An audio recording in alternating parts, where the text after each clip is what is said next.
Hey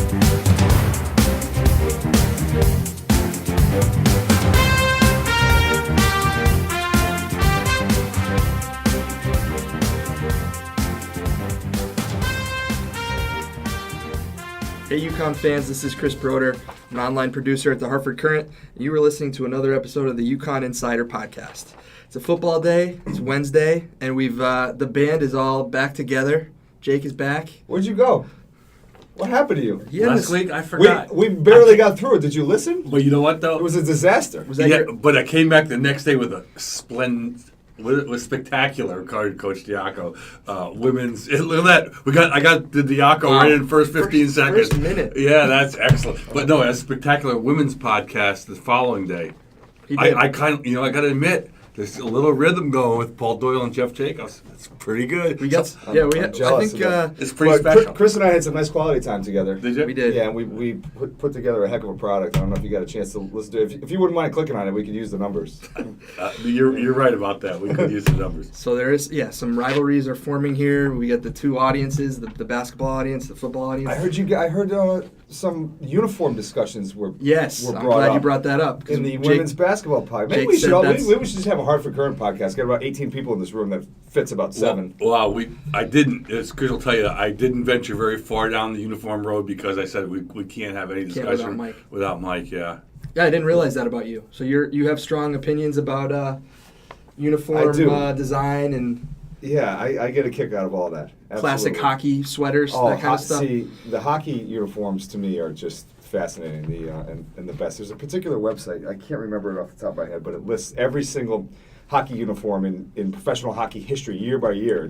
It's I know this is really riveting stuff But you know for a what, football though? podcast. I think what all this chatter to start here kind of says to the audience is, there's not a lot of positives to talk about regarding UConn football at this point. And so let's jump in there. I got lots to say today, Chris. I think I'm going to have a great football podcast. We haven't done one in 2 weeks. I hope you bring something I'm to gonna the try table. to. So let's get into this game against BC at Fenway Park. Maybe let's start with just the experience for you guys. Obviously, it was an unconventional event. What was it like covering a football game from the confines of a baseball press box in a historic venue? Obviously, It was fine. Yeah. It was all right. It was cool to look out at the field and the configuration and take that all in for about 5 minutes. But then, then it is what it is. You're playing a football game at a baseball stadium, and it was fine. But it wasn't anything that I was bowled over by. Okay. But I will say this. I'm sorry to cut you off, but I just wanted to add this before I pass it off to you, Jeffrey.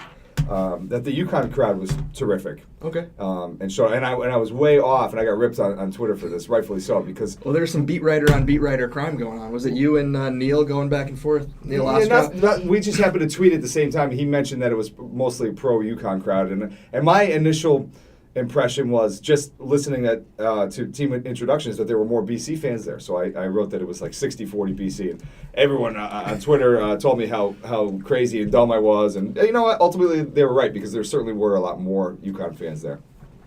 Well, as I called it, the lyric little gridiron. Yeah, I like that. Little Updike. John Updike, yeah. I figured you'd tickle your fancy there. When I walked in, I was tickled by it. I like weird juxtapositions or things like that. So when I saw a football field at Fenway Park from a press box I'd covered so many baseball games at, I liked it. I couldn't stop looking at the Pesky's pole. For some reason, it was just... What did you write about Pesky's pole? It was so bright and so elegant and so totally useless. Yeah. But it was there, and I couldn't stop looking at it. I wanted it so much to play a part in the night. Somebody wrap a punt around that thing or something? Anything. And, just the way they took down the bullpen fence there so no one would run into it on one end of the end zone. So sometimes I get very weirdly obsessive compulsive with all these little things. So I'm looking like how the scoreboard was like the numbers were separated by the innings a little wide. So it was 14. And it was like they were too far apart. And so I was looking at it every which way, and I was totally enthralled by it. Was raining really bad, it was miserable. And the end where the infield is, it was a mess. I don't know what exactly it would look like TV, but at every stoppage in play, these gentlemen in red jackets would run out and like pound things, throw dirt there. It was not beautiful down that and it was a lot of work. And I think anybody would be lying to say that, hey, that worked out okay. Because you know what? That end of that right in that area, it didn't work out okay. And it's something, and they played games there. And I don't want to go over it's a one-time thing. But I think you're right. I think that, especially where the infield was covered over, that was new sod, and they probably got, the worst possible weather they could have had there for a one-time event. Watching the game from one end of the end zone, though, I think as press boxes in the NFL keep on moving toward corners, you get one look. But this was the first time I think I'd ever actually covered a game directly from looking out of the end zone. So I was just like so taken by. I was watching it's amazing to me how punts don't go straight. Yeah. I mean, you watch them from a horizontal thing, you watch them at a vertical thing, you see how crazy it is to do that. And how the BC punter really shanked one, I think, too. Yeah, but I'm just talking about I'm just talking about ordinarily speaking. The arc. Yeah, and I was watching Pindell throw. Yeah. And we were talking about that before. Boy, Mike makes a lot of noise. I think it's like my byline. I think that okay. We're going to have to set some ground rules here. Keep it to under 3 minutes. Go ahead, buddy. Come on. No, keep going, Jake. As I was saying about Pindell's throwing, he doesn't throw on falaces, which would be really cute if we thought he was a tremendous passer. Yeah. And there was one really good pass to Beals deep in, I think it was the first quarter, that wasn't caught in the end zone. But I saw a lot of passes that weren't great. Yeah. And I'm not sold on him as a passer. It's really weird seeing it from that. That was the one thing that I think, there was a lot of things not good about covering it from, all the way down the other end of an end zone. But you did get to see some passes. And so he's got a lot. He's got a lot to prove the way he throws the ball down the field. Yeah, it's funny you mention that because Mike and I actually talked about this. I asked him last week if he thought that Pindell was some sort of leader in the clubhouse as we get into the offseason as far as next year's starter. And Mike had mentioned who was the recruit. I think it's wide open. I don't think you could say that. I think they're pretty high on Marvin Washington. But then we went on with it's. Well, maybe he starts the year as that sort of dependable backup. You know what you know where you're at with the position. Right. Just like you came into this year with kind of knowing what Bryant Sheriffs was all about, and that if at the very least you had the quarterback that you're familiar with for the last 2 years. So at the very least next year, you know what you're getting in David Pindell. Now, I don't think, as we sit here today, that's a really that you've got the answer, or you've got the guy. I think there's a lot of improvement to be made at that position, whether it's him or somebody who beats him out, because he clearly does a lot of good things with his legs. He gets on a good little groove passing, not downfield, but passing mid-range and in these short passes. But then a ball all of a sudden squirts out, and it's not just inaccurate, it's wildly inaccurate. Yeah. And I know it was an extreme situation last week in the rain and everything, but boy, some of those passes go so far off, it's like he's a pick six waiting to happen at times. And Randy's talked about his development and how, again, he does some good things with his legs, but he has to be more fundamentally sound in the passing game and step into his throws and throw with more conviction. And sure, that's all true. He's a little off balance here and there, but I'm just not sold yet that he's an accurate passer, whether you give him 15 minutes to do it inside with no weather, or whether you give him 2 seconds at Fenway Park with a defensive lineman in his face. I don't know. It's interesting. I thought the team came out very well prepared and well coached for that game.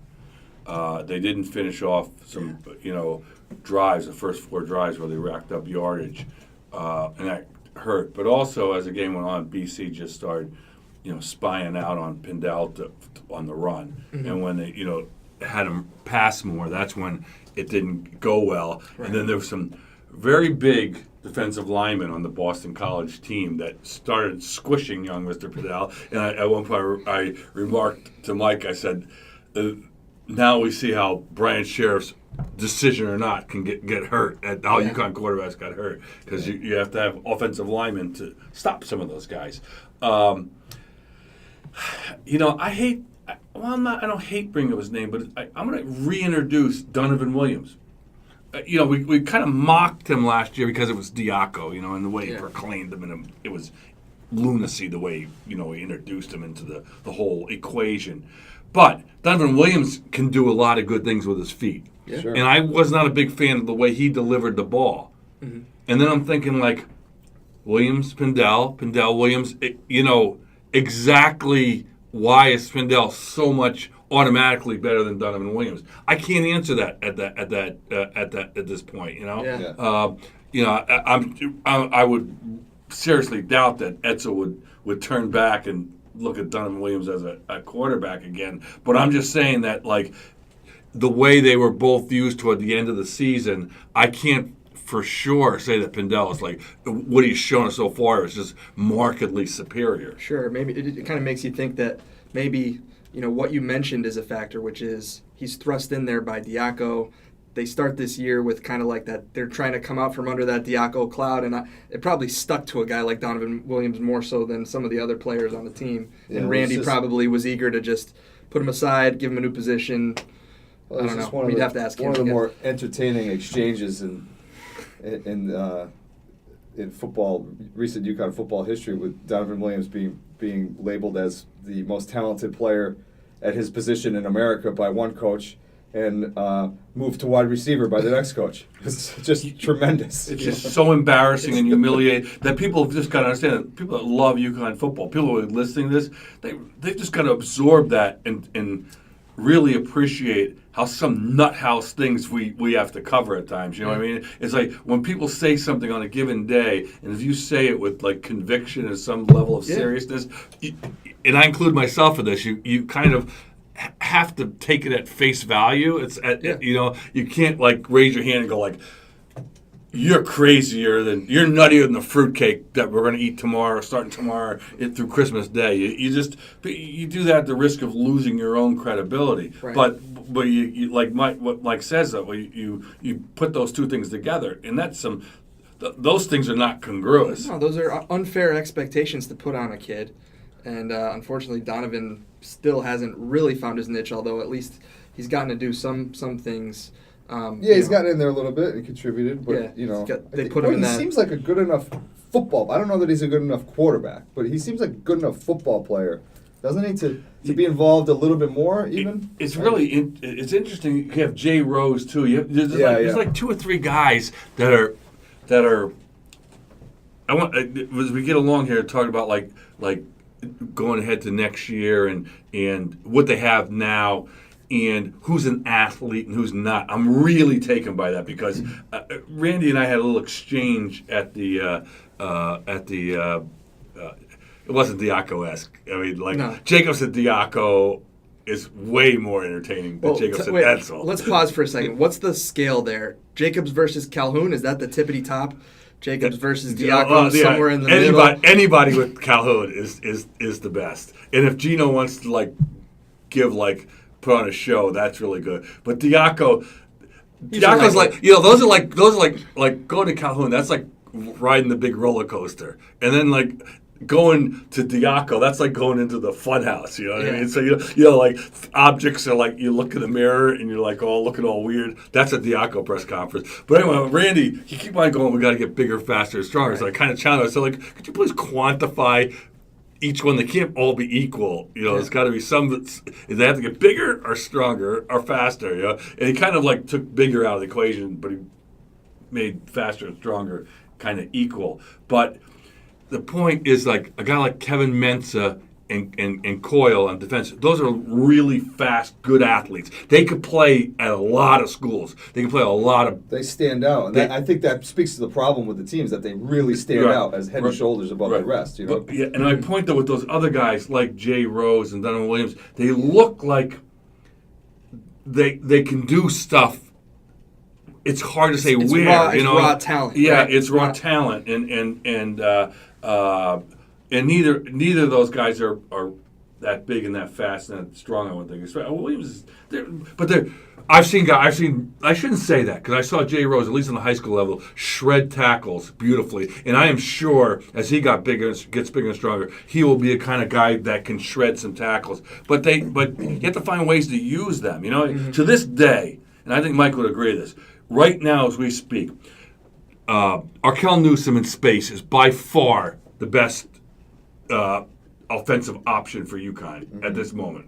You agree with that? No question. So I mean, there's a kid that's from Connecticut and can do things. It's just That was a pretty interesting exchange too. I thought when you and Randy hit that topic, and because Randy said, look, at the beginning of the year, or what was it, after spring ball? What, I forget exactly what he said. Maybe it was toward the end of spring ball, after he really got a good look at the team he inherited for the first time. He said he sent an email to every member of the coaching staff and to Beth Getz and David Benedict in the administration, and said, folks, we're not strong enough. We're not a fast enough football team. So a lot of these growing pains. I mean, a team is what it is, And he makes a good point. You can't get bigger and stronger and faster during the season. You have to change that with off-season work and more importantly through recruiting over the years. So I think a lot of the struggles they've had couldn't be totally unexpected. And you're right. I mean, Coyle and Mensah, those guys are really impressive, but they're lined up with guys who aren't strong enough and fast enough and big enough right now. So. Part of my job as a columnist, and I'm serious here, is that you got to sometimes you poke the bear sometimes, and really a lot of times it's in a positive way.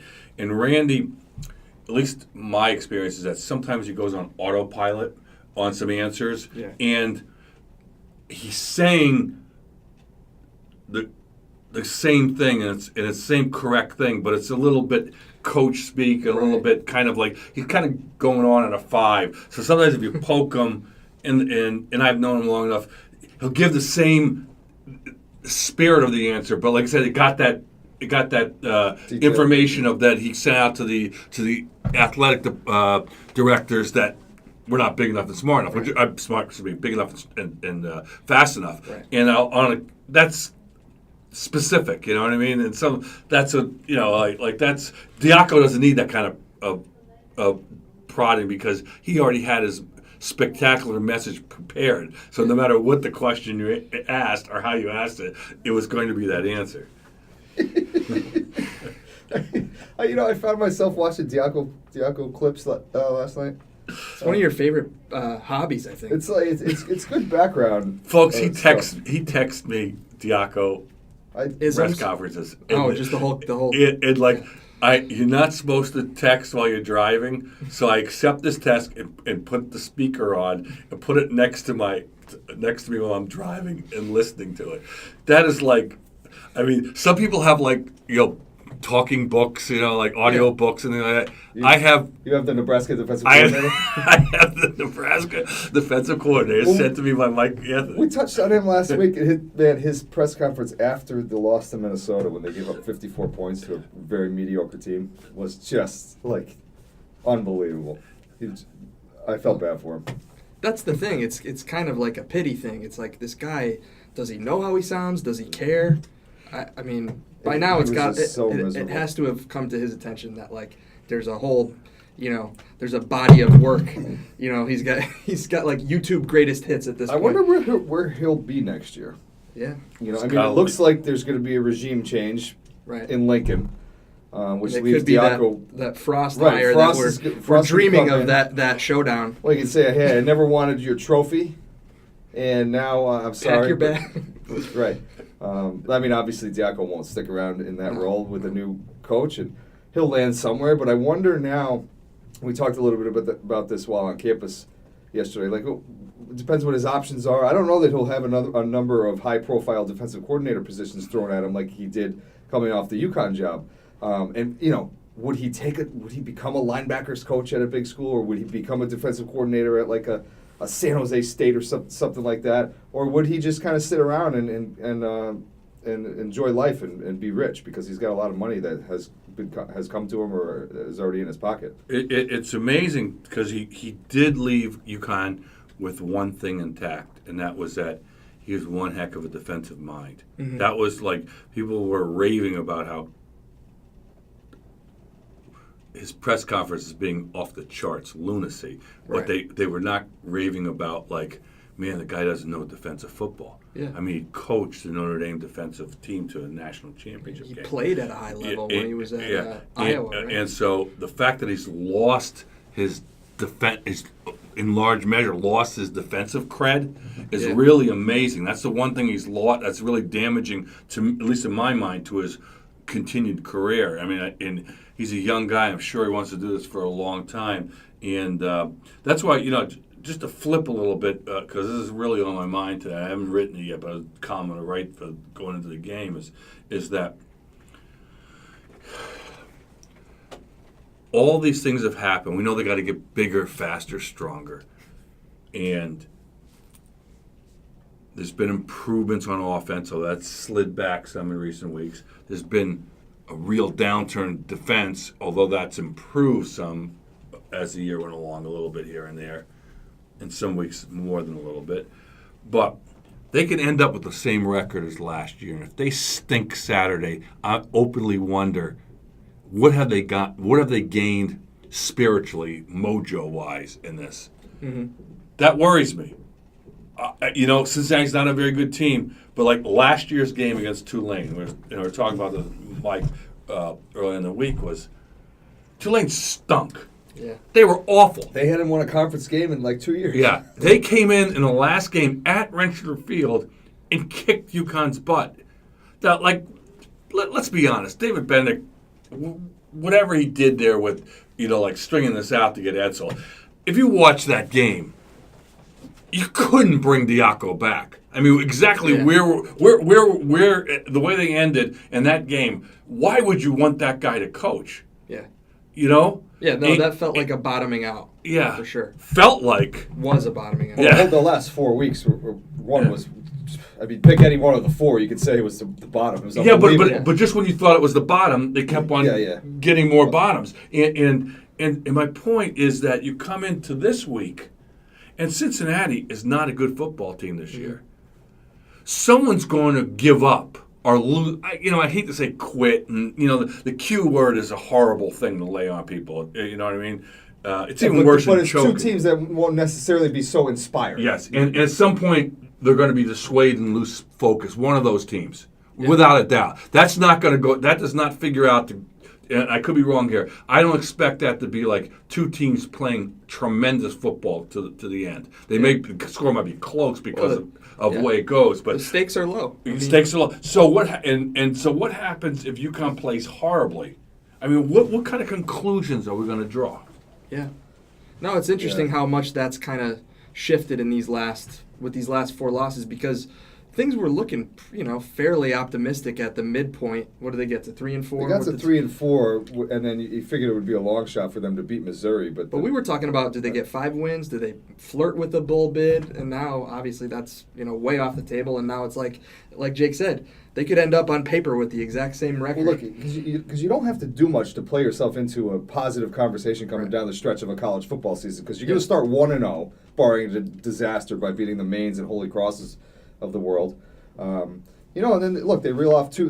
They upset Temple, and the defense turned a little bit of a corner. They got a few positive game-changing plays, and they beat Tulsa at home, a game you figured you look at like, okay, they should win that one. That's certainly a winnable game. And all of a sudden, you're 3-4 after all the disasters and the 400-yard passing games, blah blah blah. And but they've lost their last 4, and they are what they are, and they're not very good. And right, who knows? Well, if Saturday becomes a disaster, how damaging is that to the whole production and who's coming back? Because they're just at an interesting point where they're playing so many young guys, and I think deep down this coaching staff will be relieved to kind of just turn the page from this season and start the project in earnest, so to speak. At the end, after Paul Pasqualoni was dismissed at midseason by Ward Manuel, they lost, and all of a sudden TJ Weiss turned around. They won the last 3 games. Mm-hmm. I think they beat Rutgers, and they blew out Memphis right at the end. Coach Diaco dismissed those 3 wins as meaningless, right? And in retrospect, what he was using it as an excuse to what he was going to rebuild the program, and the scoreboard wasn't going to count that first year when they finished 2-10 that year. Yeah. When we weren't even supposed to pay attention to what the score was. Just another. So who'd they beat? Villanova in the opener, and then who'd they beat along the way? Yeah, they beat so I guess my point is that it's not always that smart to tied the last game of the previous season to the first game of the next season. But we're at a point here where people are openly wondering about the future of UConn football and where this is headed. And UConn as a whole. And the fan, and look at the attendance is lousy. So, there's a losing to Cincinnati will not feel good, even if the team turned around and plays real good at the beginning of next season. The succeeding months from Saturday will not be pleasant if they throw a stink bomb in the Queen City on the Ohio. The Queen City on the Ohio. Yes, little Cincinnati. I like it. Where they eat chili with spaghetti. Yes. Right. Skyline chili, is That's that right. the thing? That's right. Well, along those lines, Jake, your column off the BC game really kind of painted a gloomy picture of this UConn athletics, program as a whole. Obviously, there were monetary stakes for them, Right. but there's exposure that comes with a game like that too. And can it be damaging when you go out there and you're part of this event that's supposed to be kind of unique, bring some attention to a program that's trying to turn things around, and then you go out and you lay an egg? Well, I wrote the column off the women's game the previous night, calling out top women in the country like Condoleezza Rice and Billie Jean King, and saying like, are you going to stand by and let UConn women's athletics, particularly UConn women's basketball, which I would argue, other than women's soccer every couple of years, the national team and the Williams sisters have done as much or more for women's sports. You know what? That just fall apart because of this, which I think should be an illegal cartel of the Power Five, but somehow it's allowed to exist in defiance of the NCAA. But that as it may, so that was seen as a very positive thing by UConn Nation. Yeah. And then when I addressed the column off the BC game, which I saw, I think you should kind of read them together, was seen as while true, very almost unnecessarily gloomy column, and I wanted them to be like a reality check column, more so than picking on anybody. Mm-hmm. So playing that game, I was for it. Go ask David. David Bennett asked me, "What do you think?" I said, "Yes." Yeah. If the UConn fans hate that David Bennett asked me what I thought about it and that they wanted that game to be at Rentschler Field, I thought the Fenway Park idea was a good one, and I'll stand by it. So playing those teams, playing BC, it's fine. Hey, they could beat BC in a given year. My point was that all things being equal, those schools have so much more money coming their way, which I called the left field wall, the Green Monster. Yeah. That was either that was really cliche or brilliant. It's maybe cliche, maybe brilliant, maybe cliche. Cliche. I just figured. Brilliant. No comment. It was a brilliant cliche. It was a brilliant. Thank you. I like that. It was either a cliche. Yeah. But anyway, so I guess my point is that it becomes that erosion continues. Yeah. And no matter where you play it, no matter how you swing it, it's still the erosion continues. That was really my point there, and it just reading about AJ Dillon's from New London. People don't know. He played 1 year at New London High, and then he went off to prep school at Lawrence Academy, and in the New London they did a piece on him a little while ago, and he just talked about how he watched Chris Dunn. Mm-hmm. Chris Dunn, who was, lottery pick of the NBA, highly ballyhooed, and just watch Chris Dunn go from New London to Providence. Yeah. Nearby, he didn't have to go to Kentucky to be famous, big time. And he realized that he had committed to Michigan, and Notre Dame wanted him. He had I forgot who it was. It was his grandfather, uncle, a relative that passed by at Notre Dame. But he decommitted from Michigan and went to BC. Yeah. Now, think about that. Yeah. 7 years ago, we'd be pounding our on the table going, the old Ryan Gomes conundrum. Yeah, how did you not go to UConn? Yeah. UConn's better than BC in football. They just played Oklahoma in the Fiesta Bowl. Now it's shrug their shoulder. Of course you had no interest in UConn. If that doesn't speak volumes, nothing does. Yeah, no, I mean, and like you mentioned, if you read the two pieces sort of, side by side, it's almost like the women's program is carrying these anchors, and it's like, how long can these things drag them down before there's it's impossible to imagine this, but could there be irreparable damage to them by the lack of not being in a Power 5 conference? I don't know. Well, not as long as Gino Auriemma. Right. That's what everybody throws at me. As if Gino... He can't do it for 20 more years. As if Gino's 63 years old. Right. Gino's not walking around like saying, like, hey, I'm doing this for 300 more years, and they're going to win 300 more championships. I don't know why people are saying that, like, acting like he is, because when he retires... And this is a big thing. This is not necessarily football, but it's sprung from football.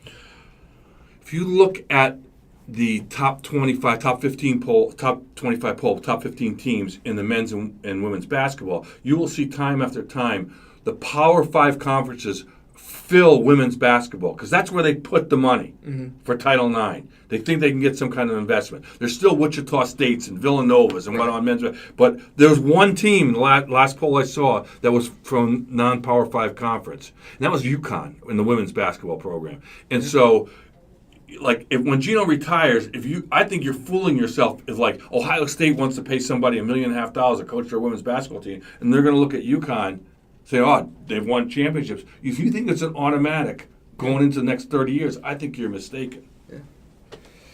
All right, should we... That's my little Power 5 rant. No, it's good, and save some of that. I know we're going to be talking some women's basketball later. Well, this ties into our opening comments on the jerseys. As the Power 5 rant was taking place, I got a text from my buddy in Buffalo. The Sabres Winter Classic jerseys have been released. Ooh. And they're glorious. Does it have the little lace-up... Nope. No, is it some sort of throwback? Oh, they're old school. They're Look at that, beautiful. huh? They're beautiful. Oh, yeah. See that, folks? That's old Adams. This is not very good radio, but it's the old, that's like the 90s look, right? That's like the pre-Dominic Hasek years. That's David Andrewchuk. I have an admission to make. This is a football podcast. This is a hockey. If you love UConn hockey and Hockey East and hockey, maybe you could just suffer. Hey, the Huskies got a big win the other day. Yeah, they did. Yeah, Mike and I are big secret UConn hockey Mike followers. used to cover UConn. Yeah, when I covered the Whalers, I used to have an Adams Division wallet. I bring up because I was a Buffalo Sabres, and one half was all the Canadian money for going to Montreal and Quebec, and the other half was for going to Boston and Buffalo. So I thought that was. And there's like a little secret compartment for like Atlantic City. Now, how many seasons went by before you came up with that solution, or did you go into your coverage of the team knowing exactly what to do on that front? No, I fell into it as happenstance. I got a wallet for Christmas and it had a divider in it. Wow. And so it didn't take me long to separate. That was it. So it was Terrific job on your part. Yes, it was. I'm looking I want to get a Power 5, non-Power 5 wallet. So I'll put all these $100 bills in the cartel side and little pennies on the dollar as UConn football gets slowly.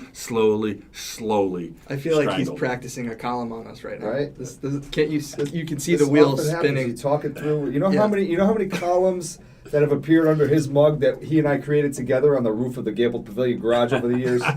Come on, man. No credit. Any columns that are written without discussion beforehand are often foolish columns. Because you haven't sort of... Yeah, you got to flush things out. You need an editor. Yeah. People who claim that they write columns without talking to anybody, they're fools. They're fools. They're either liars or fools because people have a lot of strange ideas, and if you don't get the edges knocked off it, you are LeVar Ball. Yeah. You know, I mean, I guess there's LeVar. Well, it's funny that you said LeVar Ball because I think he was called a fool this morning by the president. But the president was right too. That's a whole other. That has been rekindled this morning. Yep. Donald woke up and started firing off some 280 character tweets. Shocker. I love the new Twitter configuration. By the way. I don't know. I liked how it was like a challenge of sometimes you might have to abbreviate some stuff, but if you have to try to make your message 140 characters, now you can. It's like got no time for that when you're in the third quarter of a football game at Fenway Park. Yeah. No tweets are worse than mine when I'm trying to tweet off the iPhone, like when the football game's going along. It's like if I'm on my PC, I can hit it, but the fingers are just too old to hit. So a 62-yard interception return could easily be a 14-yard touchdown pass. By the way you're passing, it's hard. But people are. I'm just amazed by as soon as a guy throws a touchdown pass at UConn, 5 people have already tweeted it out, and I'm still thinking about what I'm going to tweet. Some beat guys are like, that was a BC touchdown. Other beat guys are like, that was a UConn touchdown. It's a whole, your crowd thing. That's right. That's just right. kidding. There you go, buddy. You guys want to hit some odds and ends here on some of the seniors and stuff? I know, Mike, you wrote about Foley is playing in one of those senior games. Yeah, he's playing in one of those All-Star games. Arkell is as well. Benefits to those from a scouting standpoint? Get yourself out there. Sure. These are guys that aren't going to be drafted, I don't think. And, yeah. have you seen any of those lists? No, I'll be hard pressed to think. Yeah. Foley. There was a lot of. A few years ago, look at Jamar Summers, Foley. Yeah. There was those guys. Foley had some high rankings there. I wouldn't dismiss that out of hand. Yeah, true. Arkell's size Right. but yeah, you got to get out there. I would say even if you were going to be rejected very high with UConn, it's good to get out there because in this.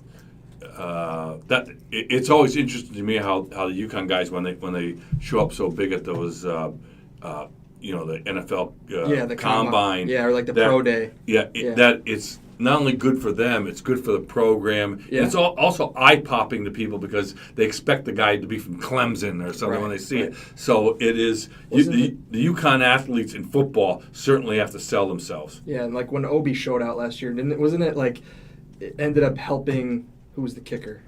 Bobby Puyo? It got him a couple of extra looks just by virtue of the big name draws that's all those scouts, and then maybe it gets a guy. All those scouts go to pro day and, right. and certainly keep their cameras rolling and keep taking notes as other guys get out on the field. Some hidden gems, maybe. Yeah, and Puyo didn't stick, but he got more opportunities than I think many people thought he would. He was a heck of a kicker. UConn's had better kickers and punters over the years than other schools, even big-time schools. Tarbert struggled this year. Yeah. But, UConn and Edsall's teams have plucked off some pretty good wins over the years by having superior kicking. And that's the kind of things that Randy pays attention to. Because it always amazes me. You'll, watch these big bowl games on television, over the holidays, and you'll see some real famous football program with some awful kicker. How'd this happen? Yeah. They were more concerned with the 14th offensive guard than they were with a guy who's actually going to change the numbers on a game. Or there's a breakdown in the battery. That's a complicated process. Oh, you mean the height to snap? The snap and the hold, and actually that's how Tarbert's. I didn't realize this in live time, but that's how Tarbert's field goal was blocked the other day. Apparently, the hold was botched, but it was encouraging to see him hit a 50-yarder. Yeah. I used to chuckle. In tough conditions. I used to chuckle when they gave scholarships to long snappers. I do not chuckle at that anymore because the bad snaps can just change. It's just so weird, you know what I mean? It's some of those snappers, those long snappers, they're not even that big of human beings. You're thinking the guy has to be 300 pounds, and some are smaller. But man, you snap lousy and you lose points. Remember that Giants 49ers playoff game that came down to a bad snap? It was back in the. It was at Candlestick Park. I covered it. Wow. I covered it. The one where the Giants blew the huge lead. And T.O. And the weird thing was, the visitors' locker room in Candlestick is so small, and there was cameras crunched into the snapper's locker in the corner. I was able to get my recorder around them, and in an act of considerable generosity, I then typed it out and gave it to some other people that are covering the game from New York. Did they know my name the next time I saw them? No, but I'm going to have to live with that act of generosity. You got big timed. Wasn't that guy I always get big timed. He that snapper, I'm blanking on his name, but wasn't he a late, they signed him a few weeks before that or something. And so he gets thrust into the biggest moment of the season and ends up costing the Giants, but anyhow, any closing thoughts? Long snap talk. How about that? Yeah. We've done hockey jerseys. We've done long snap snap talk. Gino Auriemma's career. What else? Did we talk any football? We got a little bit. We got in a there. little. Well, again, there's all been of them have, the but- football part has been ugly, but we'll see what Cincinnati has in store, and then obviously we'll look ahead to next year. And you know what? It's all going to be okay because Corey Edsall's going to go out to the West Coast and recruit a bunch of guys because of his Colorado connections, right? That's right. That's what Randy mentioned yesterday, that they might make more of a push out west on the recruiting front, and Corey Edsall has some connections out there from his time at Colorado. So as Randy looks to get better athletes, you just, the game has changed so much, and it pains me to see a well organized. Oh, the defense has spit in the face of my logic this year, but it pains me to some extent. It pains me to see a well organized team like one under Edsall that could just lose to like an East Carolina team that's all over the place because they have a string of really good athletes. And as he goes ahead trying to get those athletes, one of the beauties of Edsall as he built last decade was that he often went in and kind of identified lesser star, like the stars, the recruiting players, and got them early, and they were undervalued in the star system. But when you're going after, the biggest, stronger, and fastest, those kind of guys do not escape. Right. You know what I mean? And I'll be really interested to see how he's going to, because when you do that, when you use those words, bigger, stronger, faster, that means you're going to bump into the BCs of the world, Rutgers, Syracuse, because right now, let's face it, we see it right now in recent years. It's like, I chose UConn over Temple. Or that would be like the kind of thing. When you start seeing things like, I chose UConn over Virginia Tech, it's like, oh, wow. Well, I'll tell you, and I feel like in recent years, like the not to harp on this stuff, but the Diaco recruiting cycles are now, you're seeing them now, and I like a lot of these guys, it's not even chose UConn over Temple. It's like, I chose UConn over Fordham. Yeah. Yeah. Yeah. UConn was my only FBS offer, and I jumped at it. So. All right, guys. Well, Did something just happen with the phone here? What's going on? this is getting really inside here, but I think Paul Doyle is trying to call in and do a women's podcast, so that's our cue. It's a football. Should we let him on? Let him on the football. Well, Okay. it would be great to introduce a professional voice into the podcast. Oh, wow! You're making fun of yourself, huh? On that note, it sounds like these two need to take an off season away from each other. No way, man. Thank you guys for coming on. We will read you this weekend after the Saturday matchup with Cincinnati, and before you sign off, why didn't you bring up our predictions for the season? Who had 4? Me. I had Okay. 5. He had 5. And the Gamblers, once again, 3.5. Vegas. They're good. 3.5. Now, you sit here, maybe they're going to win that last game, Yeah. and maybe they're not. How did these guys do it? I don't know. I picked 4 and 8, and if they win that game against Cincinnati, I'll strut around saying like I'm really smart, except for the fact that only one of the wins would I would have actually picked. Well, hey. And that was the opening game against the 1AA squad. We did talk about that at the beginning of the season, though. It was hard to Where the wins You don't know come where they're from. going to come from, and Yeah. and then we talked about halfway through the season how they should have the East Carolina victory, but they could have lost the Temple game, or It evens. It's sort of you are what your record. Is But that a they Bill Parcells thing? You yes, are you what are your what record. your record says you are. A wildly over optimistic Mikey Anthony at 5 and 7. I just got your text that said you're going to be here in 10 minutes. Thanks. All right, we really, really got to go. Let's do it. Thank you, guys. Thanks. Good.